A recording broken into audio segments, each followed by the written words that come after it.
Hello, everyone. Welcome back to Just My Stupid Opinion. I'm glad you can join us again so we can watch the world just slide a little bit more downwards. Things are starting to get bad out there.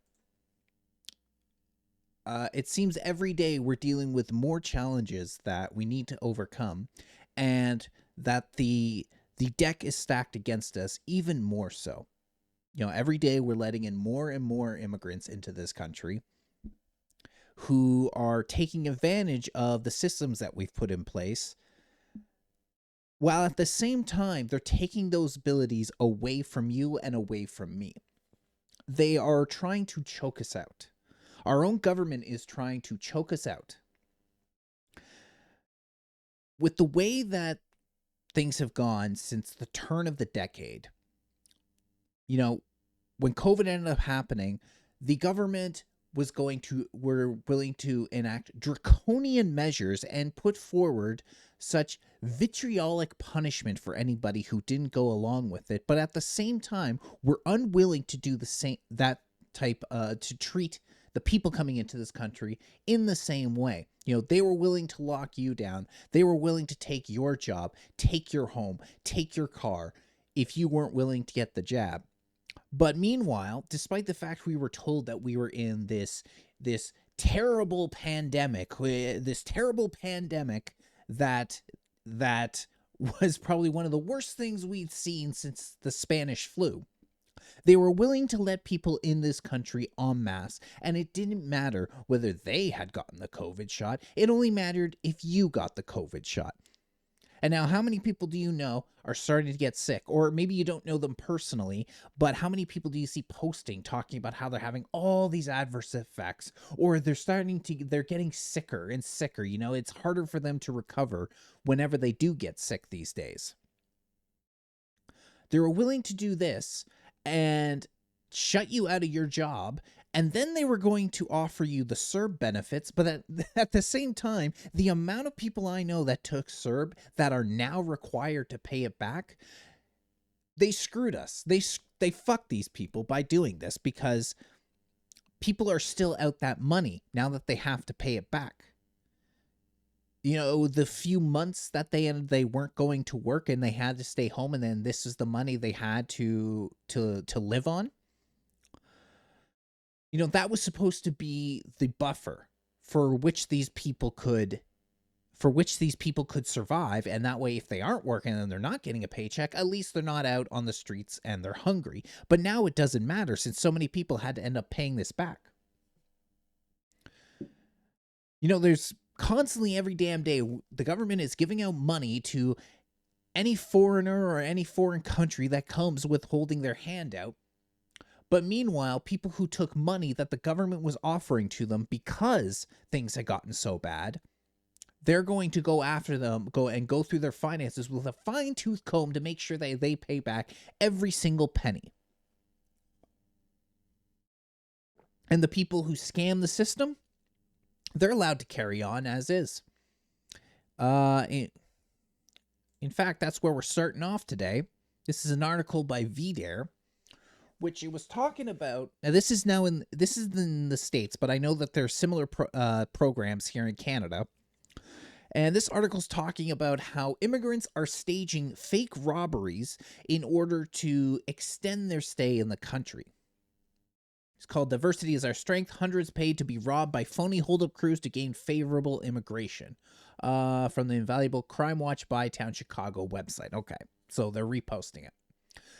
So this is from May 19, 2024. Federal prosecutors on Friday announced charges against 5 people in connection to a Chicago-based scheme that staged armed robberies so the purported victims could apply for U.S. immigration visas reserved for legitimate crime victims. Officials believe hundreds of people, including some who traveled from out of town, posed as customers in dozens of businesses across Chicago and elsewhere, all hoping to win favorable immigration status by becoming victims of pre-arranged armed robberies. The stage robbery crew operate professionally, we are told. They use stolen cars and sometimes outfitted them with plates taken from other cars, for example. They had a second getaway car on standby. There were obvious signs of advanced planning and know-how. So this was not a small operation from what we can tell already. This was well coordinated, well planned, well funded, that was being carried out multiple times in order to rig the system. But cops started to get suspicious. Why would 4 or 5 seasoned armed robbers go through all that trouble for robberies that netted them virtually no cash? Most victims only had a few $100s with them, and the stores generally lost less than $100. The police finally caught a break when they arrested one of the fake robbery teams. All the members were juveniles, and almost none of them had histories of committing serious crimes. They were also more than happy to tell the police that the robberies were staged, that the victims were in on it, but they didn't know why. Federal prosecutors said on Friday that each purported victim paid thousands of dollars for the privilege of being robbed at gunpoint. Ringleaders then instruct the victims to be at a certain location at a specific time to be robbed. After the robberies, the victims went to the local police department to secure documentation that they were the victims of a crime that qualified them to apply for a U visa. That's an immigration status reserved for victims of certain crimes who have suffered mental and physical abuse and are helpful to law enforcement or government officials in an investigation or prosecution. Federal officials explained Friday. Some relatives of U visa recipients also qualify for special status. In time, U visa recipients may qualify for permanent residency. The men charged in conspiracy to commit visa fraud, along with 4 others, was Babaki Patel of Elizabethtown, Neelish Patel, Ravinebin Patel, and Rajnikumar Patel. Yeah, those sound like Chicago names, don't they? Those definitely are Chicago natives, born and raised. Their families go back generations in Chicago, isn't it? We all know the long history of Patels that are living in Chicago. So these are the type of people that we have coming into this country constantly. And it's coming in large droves too. That is the thing about this whole thing, is that it's not small amount. It's not peanuts. You know, our population is being driven right now by immigration. Canada surpassed a new population threshold just 10 months after reaching 40 million.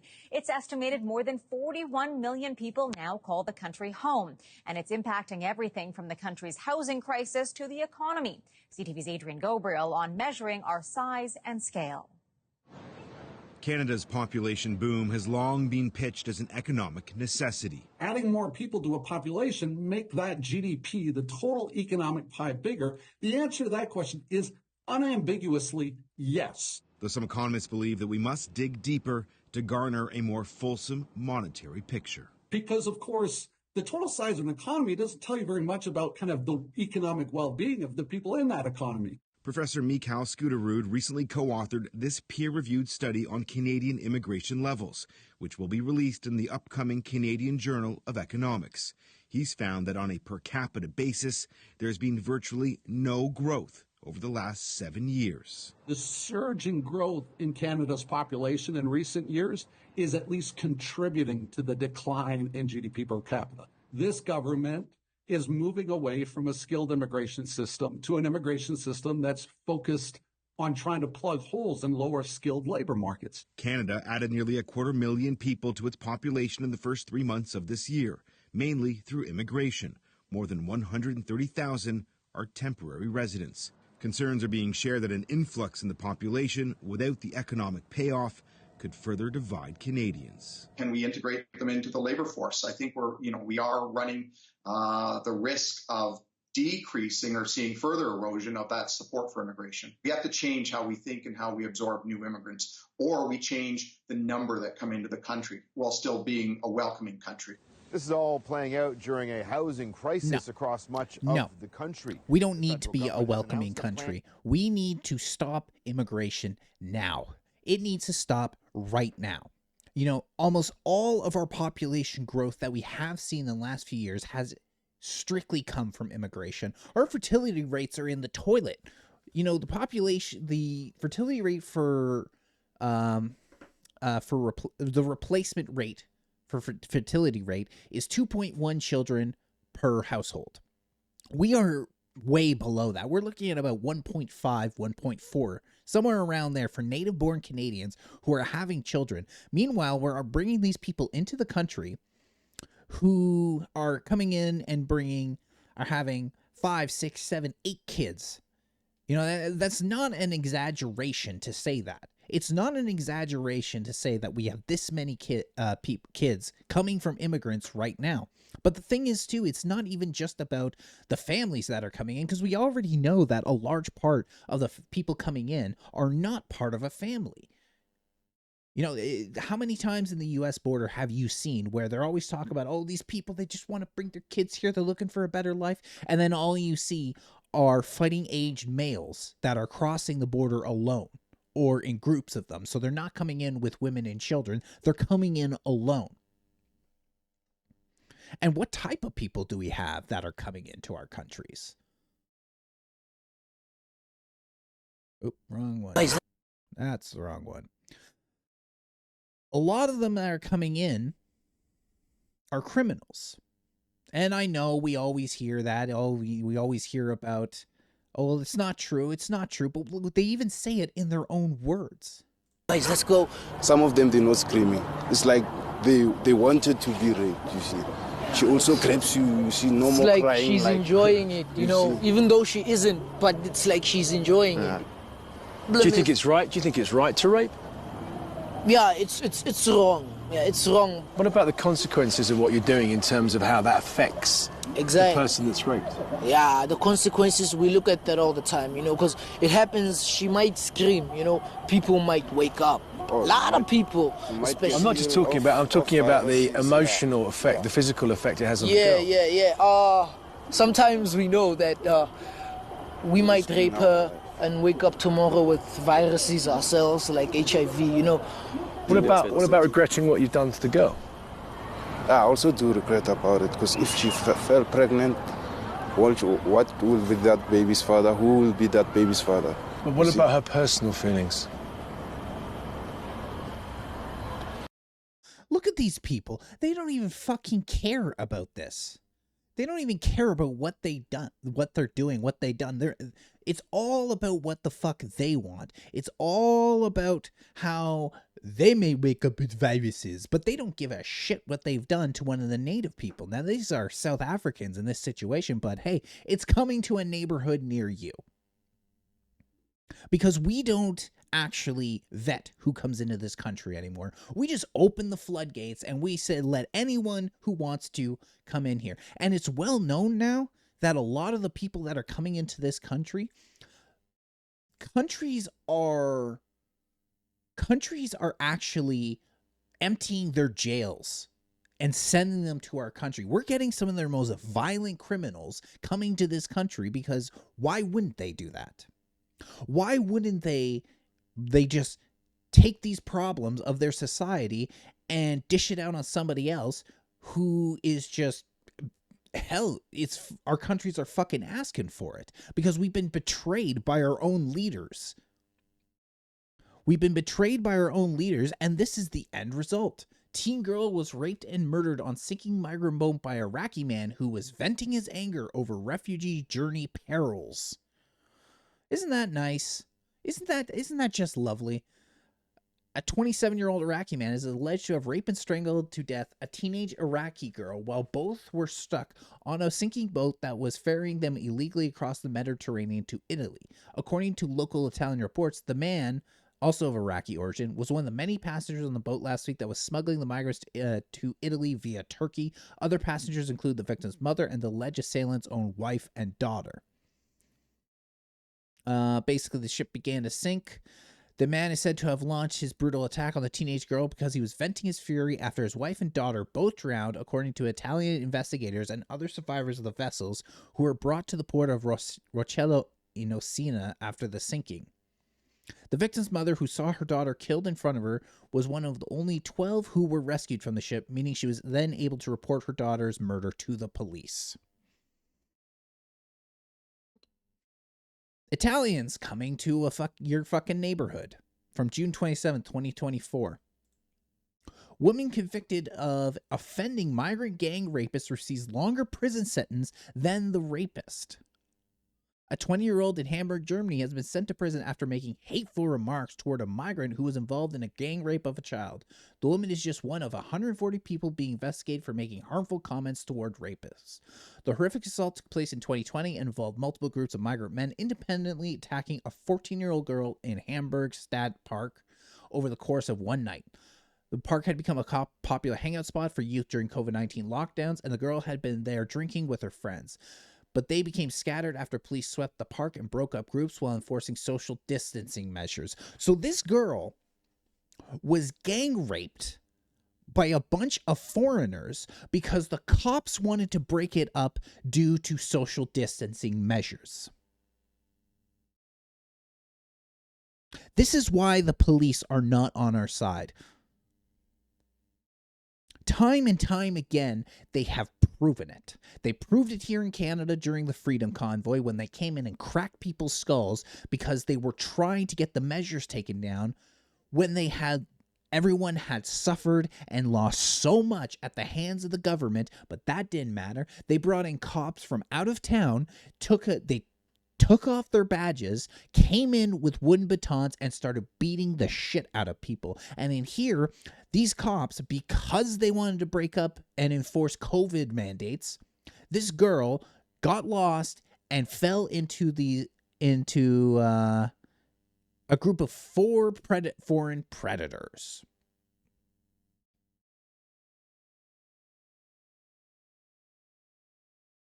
Okay, let's see.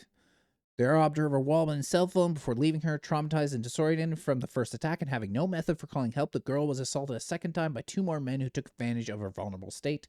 Disturbingly, her assailants had begun inviting other men to rape her via their chat groups, gleefully sharing the news that there was an isolated teenage girl in a dark park with no potential witness.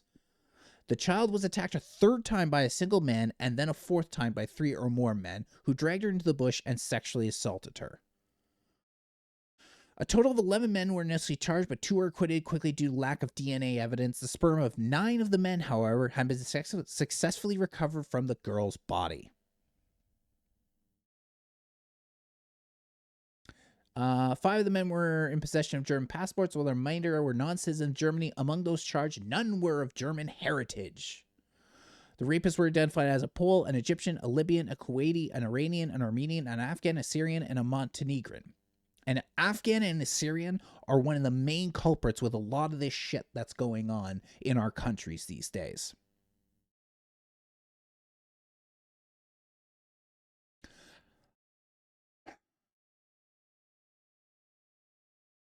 All right, so angered by the news of the case, a 20-year-old woman from Hamburg messaged the number through WhatsApp. The unnamed woman called him a dishonorable rapist pig and a disgusting miscarriage. She added, "Aren't you ashamed of when you look in the mirror?" The targeted rapist then reported the woman to police, and she was charged with sending him insulting messages. So once again, they care more about what you're saying to a rapist than the rapist raping a child. This is why I'm so sick of people telling me that we're not being replaced in our own countries.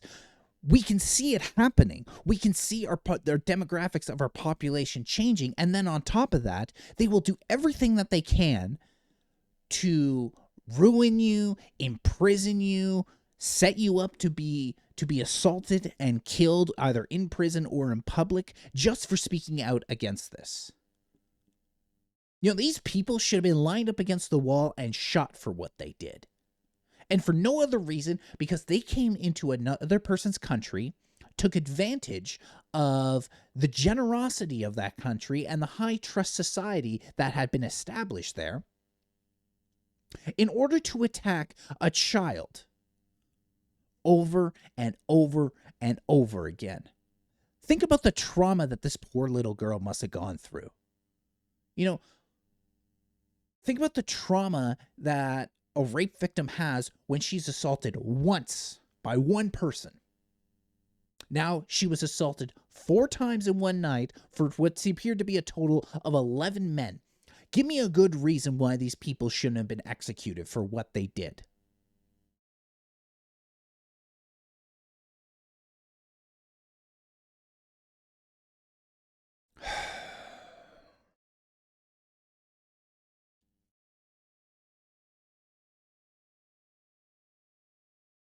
These are the type of people we're bringing into our countries every damn day.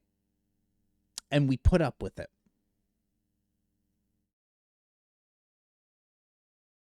But, you know, I don't want it all be doom and gloom. How about a little bit, we talk a little bit about animals. I mean, everyone loves animals. I like animals too. You know, I found some interesting reading when it came to the Indus River dolphin, actually.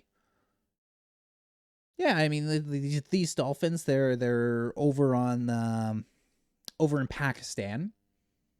And, you know, they're currently an endangered species. They're facing a lot of threats from there, whether it has to do with fishing nets, there's poisoning of the water from industrial and agricultural chemicals, dozens of dams along the rivers are causing segregation of the population and narrowed the gene pool. So, you know, they're dealing with a lot of problems right now, these dolphins, and it's sad to see for sure. But there is actually something that this article left out, another part of the threat that they face. And what is it? Oh, yeah. The Pakistanis are raping them into extinction. Pakistanis have raped the Indus River pink dolphin species to near extinction. They rape these dolphins because when they are young, they have a small pink vagina resembling a woman's that they apparently find irresistible, so they rape them. It's possibly the only species raped by humans to near extinction. And it's not just that post, you know, that we go there. No. There's been a change.org article that's been up from 2019 talking about this exact situation.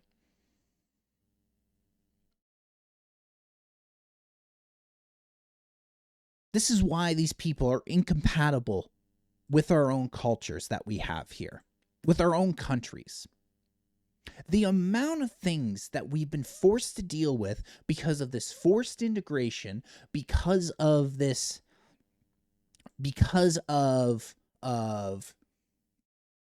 diversity that they've been pushing on us and telling us that there's no difference between us. What was it Justin Trudeau said all those years ago? A Canadian is a Canadian is a Canadian. Well, that's just a bullshit lie. Because I know that in my lifetime, how much things have changed. I know things were not this way when I was a kid. Granted, I wasn't, you know, you're a kid, you're not aware of some of the problems that you have. But I am aware that there were certain things like being able to walk home from school. I can remember a few times, usually I walked with someone from my neighborhood that was a bit older than me, but we would still be in elementary school and we'd walk a kilometer back to our place after school happened. Not all the time, we took the bus a lot, but things like this and just how the way that people were was different. But the more and more these people that come in, the less and less trusting you could be. I mean, Indian scammers have become a huge problem across this country. You know, how many people, they say they scam billions of people, of old people every single year through these scam calls and everything that they do. You know, how many take advantage of the system? In fact, the asylum seeker system that we have set in place right now, it is in itself a corruption. Because being an asylum seeker was supposed to be, you know, you're fleeing a war zone was always the big one.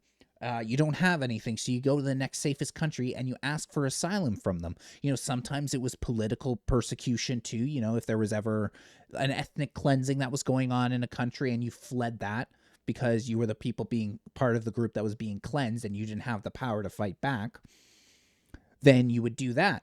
But now we're at the point, I mean, when everything really started with Roxham Road, it was a bunch of fucking Haitians that were coming up because their temporary working status was being taken away by Donald Trump, and they were showing up on our border with the latest phones and new sneakers and new luggage saying, I need asylum. I need asylum. All because Donald Trump was the president, apparently.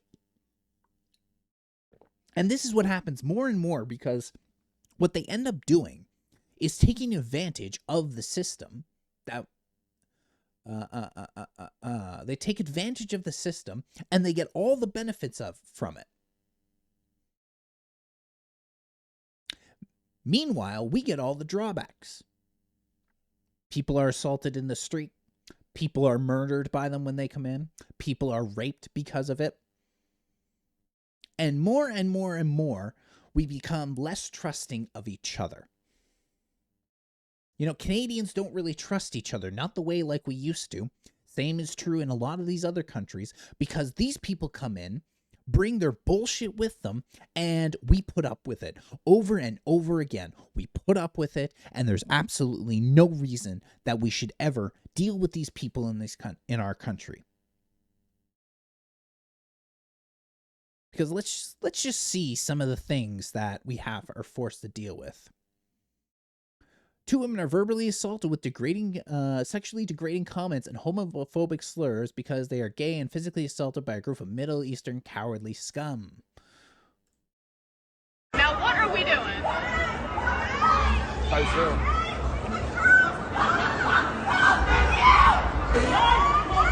Yeah, can I go look? Let me. Oh. This was in Halifax, I think it was, but here's a statement by the women who were assaulted. As some of you may know, myself and my partner, Tori, were attacked on a Saturday night by a group of 7 to 10 Middle Eastern men believed to be from Syria, aged 18 to 25, on Argyle Street in downtown Halifax.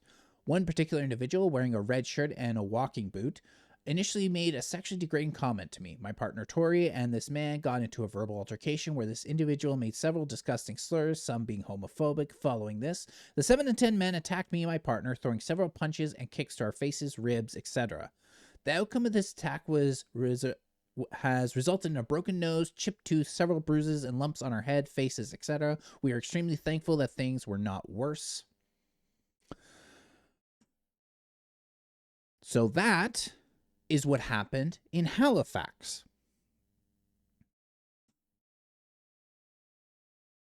This is Jessica Lynn St. Jules. Lovely girl. She's dead now. Killed by another person that didn't belong here. Niagara police have identified and charged a suspect with second-degree murder in connection to the death of a 27-year-old woman last month. In a news release issued Wednesday, police provided an update on the investigation into the death of Jessica Lynn St. Jules, a Hamilton resident whose body was located in a rural area of Lincoln, Ontario, west of St. Catharines on June 8th at 3:10 p.m. On Wednesday, police announced that 20-year-old Pedro Benitez Leal of Hamilton had been charged of second-degree murder in connection to St. Jules' death. And this is the other thing that they always do. It's constantly saying, a man from this city, it was a Hamilton man, it was a Halifax man, over and over again, when these people may have only been here for a few months or a couple years.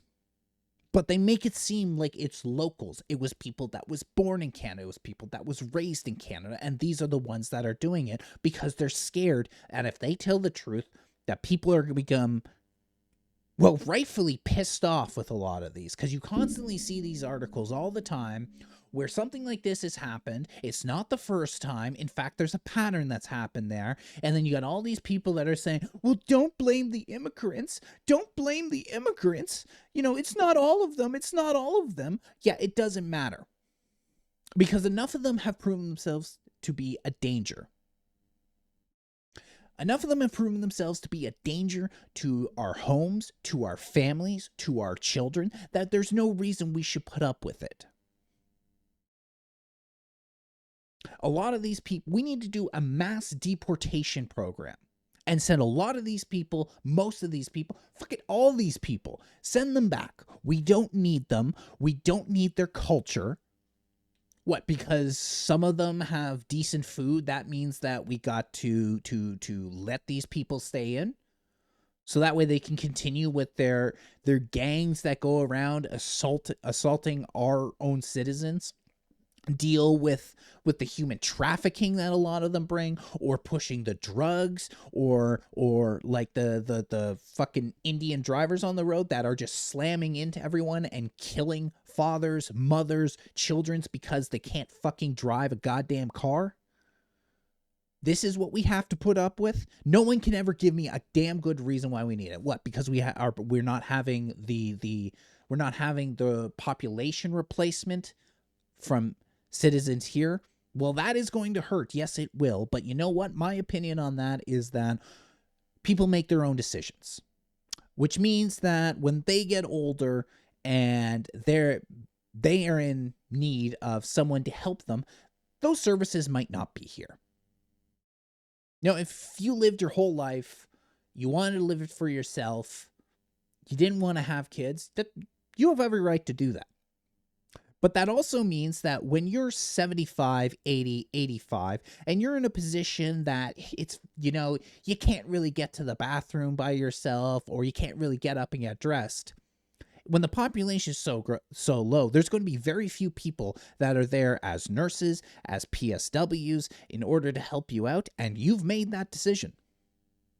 Because everyone else is going to be getting assistance from their children. It's the natural cycle of things. Parents look after their kids when they're young, and when they get too old to be able to do things on their own, the kids look after the parents. We've perverted the system a little bit with these nursing homes. I mean, obviously some of them make sense. There's some people that have very specific needs that being in a nursing home makes sense. But over here, part of the problem is that we've made it just a thing where we're just going to throw our parents into a nursing home, and that way we don't have to deal with it. We'll go visit them once every 2 months to make ourselves feel good, and we'll forget about them the rest of the time, which is a perversion of the way things are supposed to be. And one way that maybe we can break that cycle is by what we're experiencing right now. When we're having less and less children, there's going to be less and less people that are out there, meaning there's going to be less services available in certain fields, one of those being healthcare. At the same time, what you can do is you can stop giving all this money and spending all this money on these foreigners that are coming into this country, and you can use it to incentivize people to do certain things. You need more doctors, pay for their med school. Put that money that you were going to give, the $100 million that you are going to give for some immigration program, put that and pay for people's school. Give them an incentive to want to go. Sure, it's a lot of school, but you know what? You don't have to spend a single cent going to school, and then you're going to be into a high-paying job. People will do it. And even if they don't want to do that, people will go into nursing. People will go into PSW. You give an incentive, but you can't give an incentive when you're spending all your money on people who don't belong here.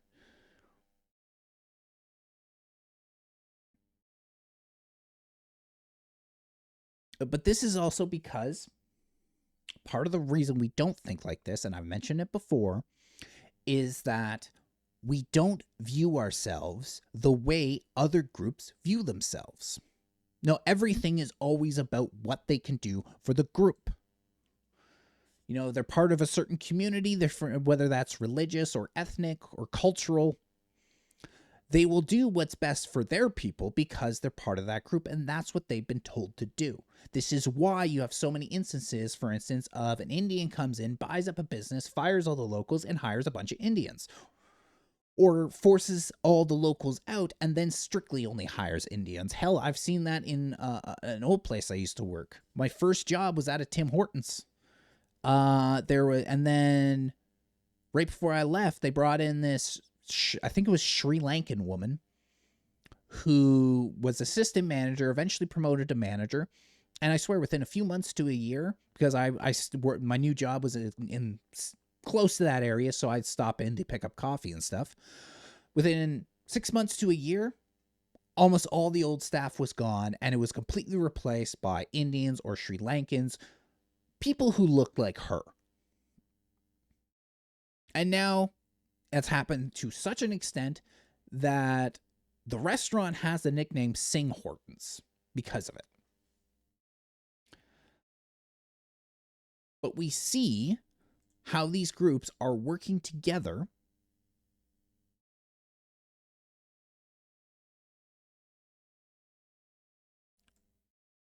We see how they're working together because they even talk about it. This is in the U.S. talking about Ilhan Omar, the Somali member of Congress.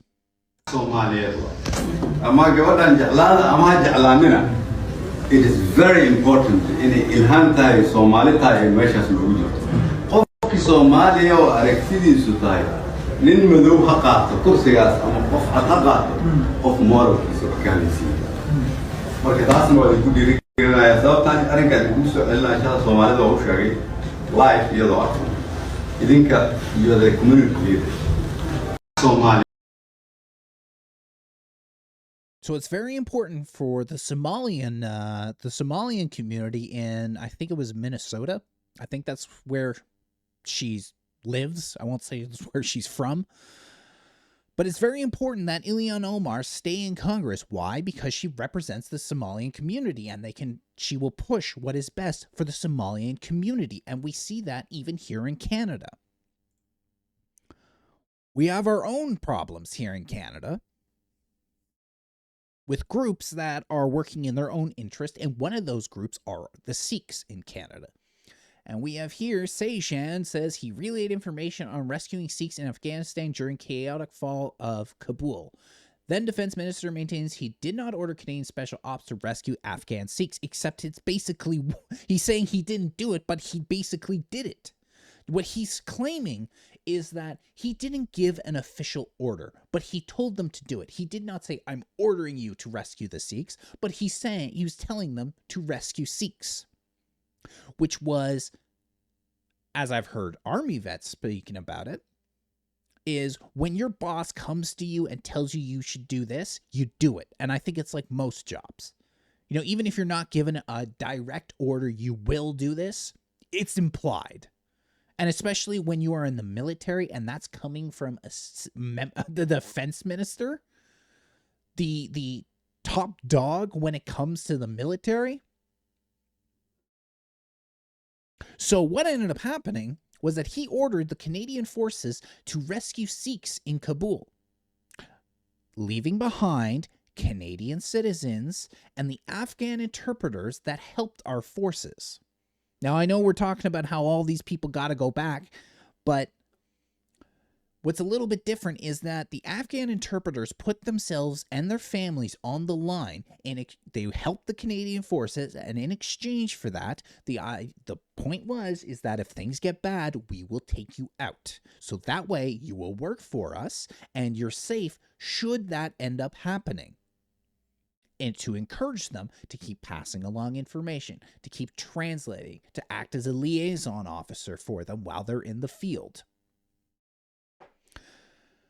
But no, we left them behind. We left Native Canadian behind because the fucking Sikhs were over there. Well, why didn't the Sikhs get rescued by India? Why didn't the Sikh community band together to get their own Sikhs out? No, our military was forced to do that, leaving behind our own people. And why? Because it was beneficial to the Sikh community. And Sejan does not represent Canada. He represents the Sikh community. So this is what I mean when I say that they work for what's best for their group, but Canadians do not. We do not work what's best for our group. We have spent so much time worrying about foreigners and their problems. We're like that stay-at-home housewife that has 10 kids and she spends all her time making sure that everyone else is looked after and everyone else is doing well, that she lets her own health and what's good for her go because she's spending so much time worried about everyone else. That's what we're like in this country. And in fact, that's what a lot of white people are in many different countries. We spend all this trying to accommodate the brown people, accommodate the Asian people, accommodate the Africans, accommodate all these people, that it doesn't matter whether you're accommodated or what's good for you. And that is a mindset we've got to change. We've got to change that mindset because we are going down a bad path for us, and it's happening in our own homes. No, if you're having a house party and you got a few friends over, people you know, there's no problems there because you control your house, you control the people coming in and out, and the people that are in there you trust because you know these people. But the more and more people that keep filtering in, the more you lose control. Anyone who's ever been to a house party, especially a really crazy one, has seen this. At the end of the day, the host doesn't have any more control as to what's going on in his house. If people want to start smashing things, they're going to start smashing things. If people want to steal something, they're going to steal something. If people want to raid their personal belongings, they're going to raid their personal belongings, and there's nothing they can do about it because it gets to the point where there's so many people that they don't know, that they don't trust or can't trust, and people who don't care about the host or their house or their belongings, that it doesn't matter if the host comes to them and tells them to get out or to stop or any of that, because they can easily outnumber that person. And this is exactly what we're seeing here in Canada. We are the host of the house, and we've had so many strangers come into our country that we've lost control. Now it's time to take control again. And we've got to do it sooner rather than later, because every single year that this is allowed to go on, the harder it's going to be in the future. If we'd done this 20 years ago, it would have been a lot easier. If we had done this 10 years ago, it would have been a lot easier. Just like 10 years from now, it's going to be a hell of a lot more difficult than if we try and do this today. But we got to say that we've had enough. We're not putting up with it anymore. And make that very clear. Someone steps out of line, deport their ass out of this country. If they so much as step a toe out of line, if they say one wrong word, they're gone. And this has to be enforced. And this is the problem that I'm seeing with a lot of politics that we have these days. And our politics seems like it's always 10 years behind what the people want. People are starting now. You've got people like you've got Pierre Poilievre, who's claiming he's going to lower immigration numbers after spending the last few months basically telling how he's going to make it easier for Indians to get into this country. Their whole thing is that Justin Trudeau broke the immigration system, and their whole point is they're just going to build it up a little bit differently while bringing in just as many people. But now he's claiming in a French interview that he's going to lower that number. You've got Maxime Bernier of the PPC who's saying that we're going to significantly lower immigration numbers. We're well beyond that. We're well beyond we want to lower immigration numbers anymore. And we're at the point where we want people deported. We want them gone. But it's going to take them 10 years to figure that out. They're going to keep going along, business as usual, saying the most milquetoast shit that they can to try and appease people when it's not appeasing people, because the regular Canadian is starting to take notice of these problems, and that is going to escalate quickly. It's going to escalate quickly in that people are really going to start, they see the problem's not getting any better, and they're going to start demanding radical action to be taken, such as mass deportations. So hopefully that'll have to be addressed sooner rather than later. But in the meantime, while we're waiting for that to be addressed,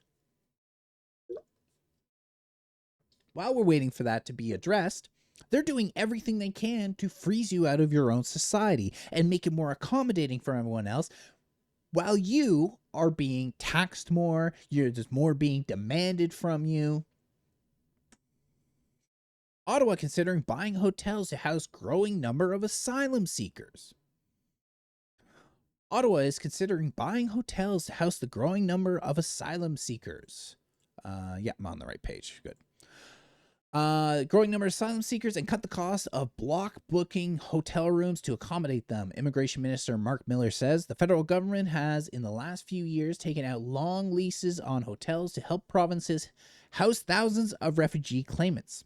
This year, Ottawa has been footing the bill for approximately 4,000 hotel rooms for 7,300 asylum seekers, many of whom have transferred from provincial shelters and churches, according to Immigration, Refugee, and Citizenship Canada.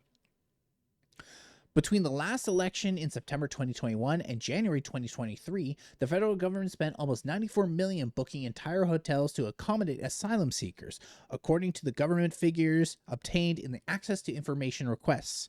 They include 10 hotels in Montreal, including a 112-room hotel near its international airport, as well as hotels in Niagara Falls and Ottawa, booked to reduce pressure on larger cities. The federal government spent more than $100 million housing asylum seekers in Niagara Falls hotels between February 2023 and February 2024, official figures obtained by Niagara Falls Conservative MP Tony Baldellini show. A reply from the federal government to a parliamentary question revealed that almost 5,000 asylum seekers, including from Nigeria, Kenya, Venezuela, and Colombia, were accommodated in hotels during this period. On average, refugees claimants stayed 113 days in the hotels at the cost of $208 per person each day, including room and meals and security. The estimated overall bill for the year was approximately $115 million, although the figure was incomplete because the information was not systematically tracked at the beginning of 2023. When Mr. Baldinelli received the reply, not all invoices since January 2024 had been received by the IRCC. And I remember a few years ago, that Lee Stewie ended up going into one of these hotels with someone else, and it was just trashed. They were just disgusting the way that they were living, and they walked around, they took videos of everything that they saw, they spoke to some of the people that were involved in the house cleaning, and they were just telling about how disgusting these hotels were, because these people didn't appreciate it, and were just willing to destroy and do whatever the hell they wanted without a care. Because it doesn't matter to them. Worst comes to worst, they'll get sent to another hotel where they can do it all over again. But there was no appreciation for the people that were working there that dealt with them every day. There was no appreciation for the taxpayers who are footing the bill for this, and no appreciation for the country or the culture that brought them in and allowed them to stay at these hotels on the dime of the native people of that country. And then on top of that, some illegal border crossers receive $224 in food and accommodations per day while waiting process. At the end of 2023, Immigration, Refugee, and Citizenship Canada recorded 42,387 pending refugee claimants by irregular border crossers. Irregular! That's another word for invader, isn't it? So they're being given this cash, they're being given these hotel rooms, they're being given what they need to survive. Meanwhile, a whole bunch of our own citizens are sleeping on the street in the middle of winter. These tent cities are popping up absolutely everywhere. But hey, at least fucking Jamal or Mohammed or Dombike from fucking Africa or Nigeria or wherever, at least they're living in heat, in luxury, having their laundry done every day, having their sheets changed, having warm meals brought to their rooms. At least they're living comfortably, while our citizens sleep out in the cold and go hungry. So they're trying to freeze you out.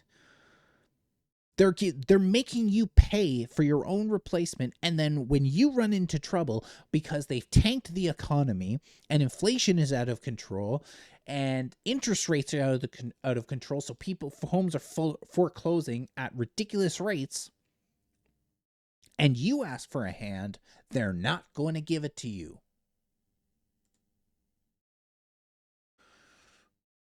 And if that wasn't bad enough, quick purchase of housing for asylum seekers takes neighborhood off guard.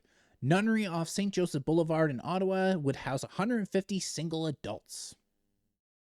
The city of Ottawa is poised to pay $11 million for a nunnery it plans to make into transitional housing, its latest purchase or lease to provide homes for the increasing number of newcomers to Ottawa and relieve pressure on overburdened shelters. So let's count it out. They can come into the country. They can stay in the country with. They can stay in the country on the taxpayer's dime. On the taxpayer's dime. They're given food, they're given shelter, they're given money just to survive, and now they're going to purchase them homes. They're going to purchase them homes. And for the ones who do want to work, well, all the jobs are starting to be filled by temporary foreign workers. You know, the ones that they're subsidizing their salary now? You know, 50%. Up to, I think it was $10,000. In some industries, it'll be up to 70%. And they're doing that, and they're allowing more temporary foreign workers to be put into these positions. So they're replacing you in your own country. They're living off your dime, and now they're taking your jobs. And then when you have no work and you have no place to live and you have no way to feed your family, they're going to kick you out into the cold.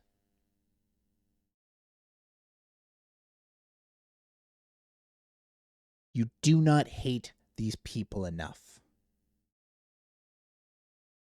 And this is not strictly something that is happening in Canada. This is happening all over the world. I mean, we just had 2 new reports within the last month, it says 1 in 4 Canadians may be living in poverty, and overwhelming majority of Canadian poor are white. But for some reason, despite the fact 1 in 4 are living in poverty, and the vast majority of that are white people, we're the ones not getting the resources that we paid into. That's all be given away to Muhammad, to the Changs, to the goddamn Patels and the Singhs. This is who our resources are going to while we struggle to survive every single day. I'm told to shut up about it.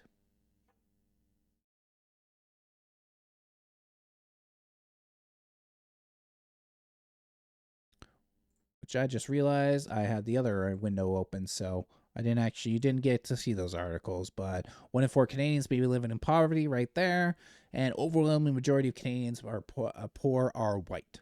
Now here, this is from the beginning of the year. This is over in the UK.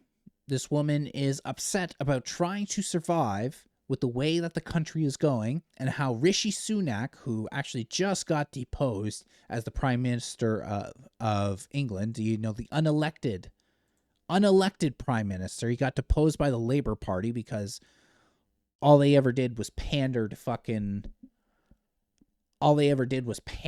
to the immigrants in that country, and doing the same thing that our government's doing over here, and basically stomping the native Brit down, trying to force them to get out of the way for the new British that are coming in.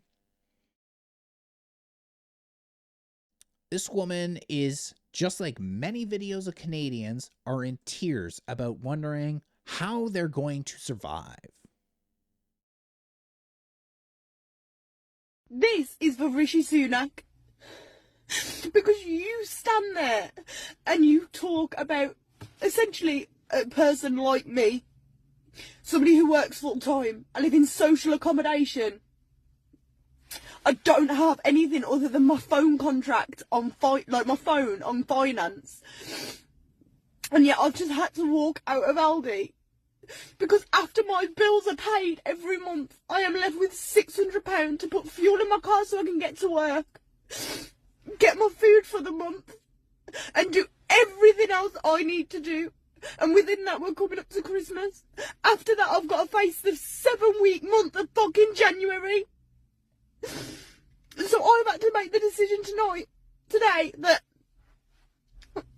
me not eating's the better way to go about it.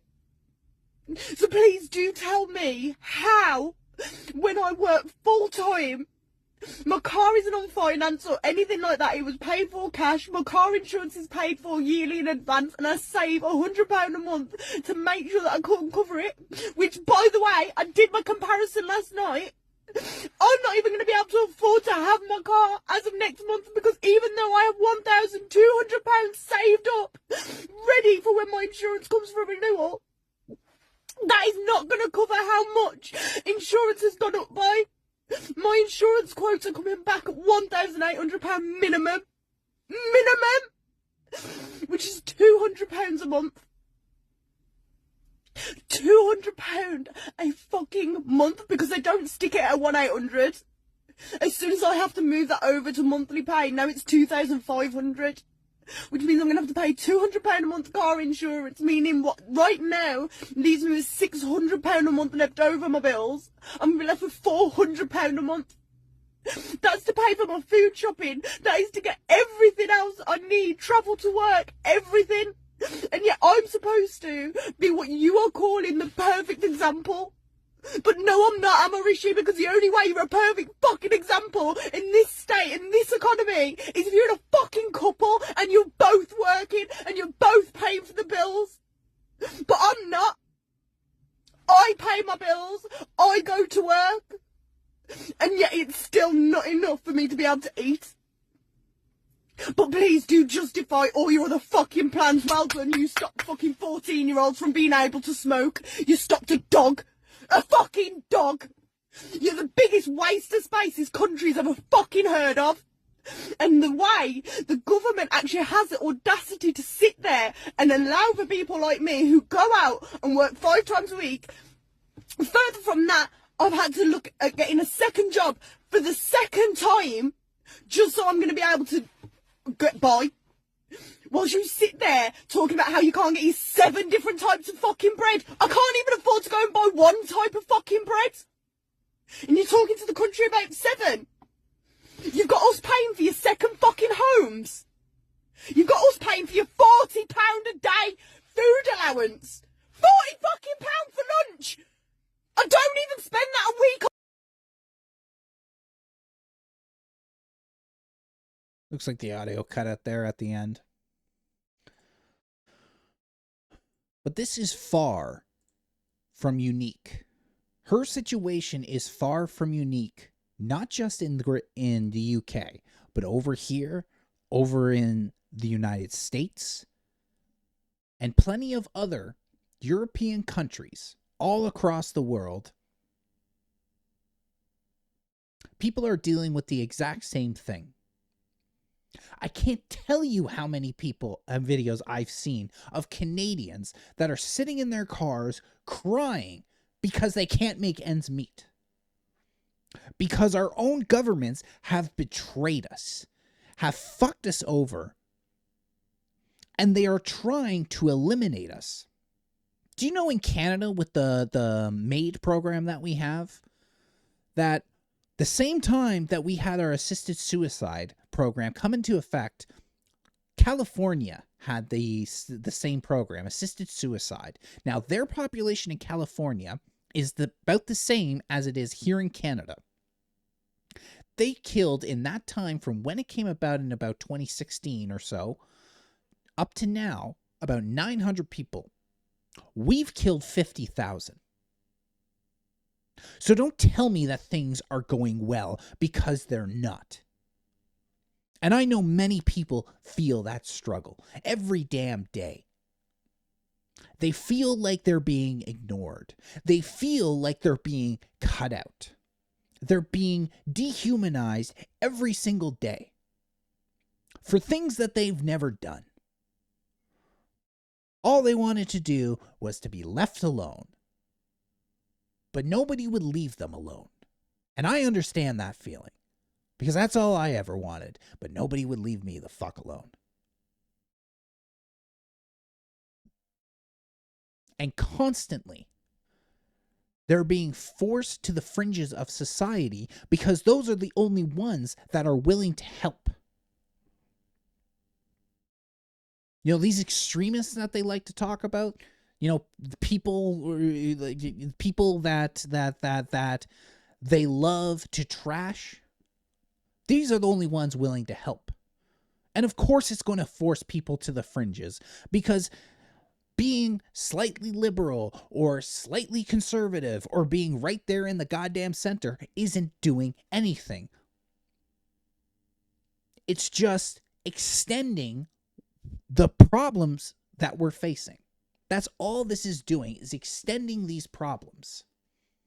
So of course, if people can't find solutions in the normie political takes, then they're going to go to the fringes. They're going to go to the extremes, because at least those people understand their problems. At least those people are willing to help them. I know my views since I started doing this have gotten much more extreme, because once again, they're the only ones that understand my problems. They're the only ones that are actually trying to help me and help my family. So why the fuck wouldn't people do that? No, the solutions may seem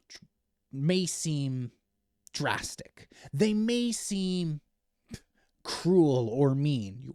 You just want to deport millions of people? Yes. You want to know why? Because that'll help my people. That will help my family. The price of rent and the price of homes is outrageous in this country. Not just in the city, but just about everywhere. You're even looking at small towns and they want $500,000 for a house. Sometimes more. And these are in small towns with maybe only a few hundred to a couple thousand people. And the prices on them are ridiculous, let alone the prices that are in cities right now. Rent itself is getting ridiculous. We can't keep going this way. People are already showing that they can't survive this way. And they're being ignored. They're being ignored, and they're being told that they are the problem.